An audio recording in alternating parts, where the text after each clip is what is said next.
Assalamualaikum warahmatullahi wabarakatuh. Selamat malam, bapak-bapak, ibu-ibu, saudara-saudara, kakak-kakak, dan adik-adik. Semoga selalu dalam keadaan sehat. Kali ini kita berjumpa melalui dunia maya untuk sama-sama belajar, berbagi, dan berkarya bersama dalam pelatihan menulis fabel. Perkenalkan, saya Dwi Wahyu Chandra Dewi, dosen Pendidikan Bahasa dan Sastra Indonesia, FKIP Universitas Lambung Mangkurat, Banjarmasin. Saya merupakan pendiri K3M, Komunitas Karya Kreatif Menulis. Di dalam K3M, anggota diajak belajar, berbagi, dan berkarya bersama untuk menghasilkan karya yang layak dibukukan ber-ISBN dan bersertifikat. K3M juga menerima jasa bimbingan dan edit untuk karya solo maupun bersama yang akan dibukukan ber-ISBN dan bersertifikat. Bagaimana? Ingin bergabung? Langsung saja menghubungi admin K3M. Baik, selanjutnya pelatihan menulis fabel ini bertujuan yang pertama, menghasilkan karya fabel dari hasil berpikir kritis dan imajinatif. Dapat pula disebut dengan istilah kreatif. Saya yakin peserta pelatihan menulis fabel kali ini memiliki bakat ataupun kemampuan untuk digali dan dikembangkan. Tujuan yang kedua yaitu menghasilkan buku kumpulan fabel ber-ISBN berdasarkan bakat dan kemampuan yang sudah digali dan dikembangkan. Berkaitan dengan menulis fabel, terkadang kita masih kesulitan untuk mempublikasikan. Oleh karena itu, K3M hadir untuk memfasilitasi penerbitan karya fabel. Tujuan yang ketiga yaitu memberikan sertifikat sebagai penghargaan bagi peserta pelatihan menulis fabel. Tentunya bagi peserta yang mengikuti pelatihan hingga selesai. Sertifikat juga diberikan kepada penulis yang karyanya dibukukan. Bagaimana? Saudara sudah siap berkarya?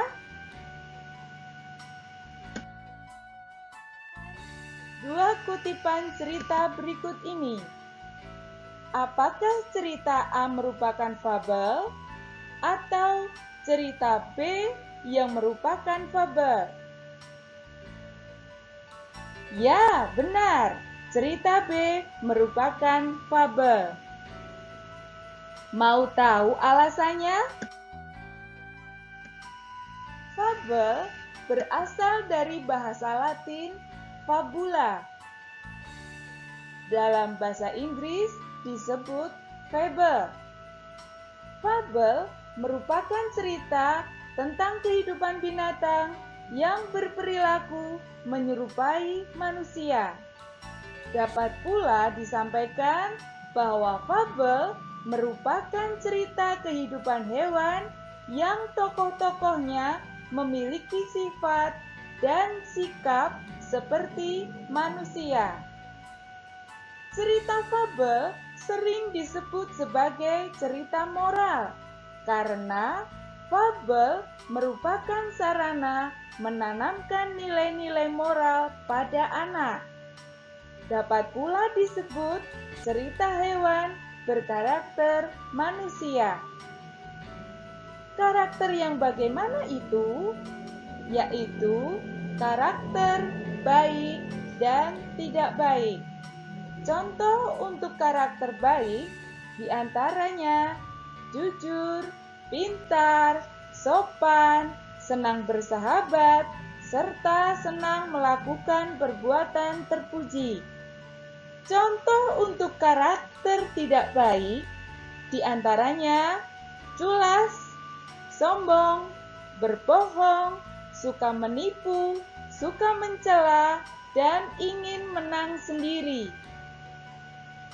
Belajar tidak hanya pada manusia, kita dapat belajar dari hewan, tumbuhan, dan alam sekitar. Proses kreatif menulis fabel dimulai dari menyiapkan ide cerita atau tema. Selanjutnya, kita tentukan pesan moral apa yang akan dibahas di dalam cerita. Menulis fabel harus singkat, jelas, dan padat. Berikutnya, kita tentukan konflik atau permasalahan. Siapkan satu masalah saja untuk dibahas di dalam cerita. Kemudian, kita tentukan tokoh dan karakternya di dalam cerita.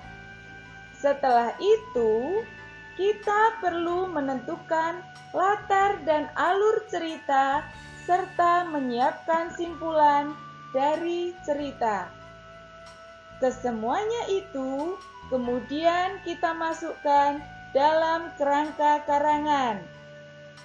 Sebenarnya, menulis fabel sama saja dengan menulis karangan biasa, hanya tokoh-tokohnya diganti dengan binatang.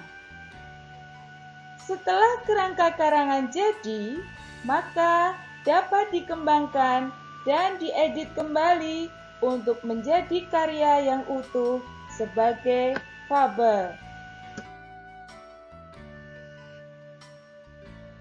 Berikutnya, pesan moral.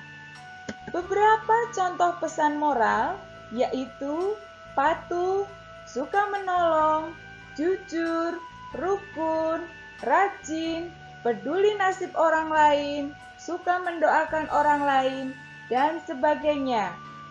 Peserta pelatihan dapat menambahkan pesan moral lainnya. Untuk konflik, silakan disampaikan permasalahan yang biasa muncul pada kehidupan manusia sehari-hari. Jangan lupa menampilkan masalah berdasarkan atau mengacu pada pesan moral yang akan dibahas di dalam fabel.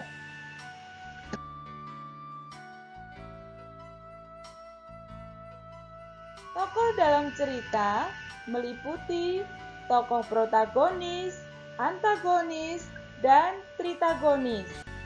Protagonis adalah tokoh yang mendukung cerita. Antagonis adalah tokoh yang tidak mendukung cerita. Sedangkan tritagonis merupakan tokoh penengah. Perlu diingat, tokoh dalam fabel yaitu binatang atau hewan. Variasi menceritakan tokoh diantaranya adalah sebagai berikut. Yang pertama, tokoh hewan dan setting sesuai habitat. Kedua, tokoh hewan dan setting berdasarkan imajinasi. Yang ketiga, tokoh tetap hewan, tetapi ada tokoh manusia sebagai tokoh pendukung. Jadi, yang berdialog tetap hewan dengan hewan, bukan manusia dengan hewan. Tokoh dalam fabel boleh diberi nama, misalnya kucing disebut Miu. Untuk latar harus nyata dan jelas. Berikut alur. Alur ada 3, alur maju, alur mundur, dan campuran. Selanjutnya, simpulan. Kesimpulan merupakan solusi dari permasalahan dan penegasan pesan moral. Untuk adik-adik TK dan SMP yang baru latihan membuat fabel, dapat menuliskan di bagian akhir cerita nilai moralnya. Untuk bapak-bapak, ibu-ibu, saudara-saudara, kakak-kakak, dan adik-adik yang sudah terbiasa membuat karangan, dapat menuliskan pesan moralnya dalam bentuk pesan tersirat maupun pesan tersurat. Tentang fabel bukan? Mari berkarya. Tentukan tema atau ide cerita, pesan moral, dan kerangka karangan. Silakan diperhatikan format untuk mengerjakan latihan.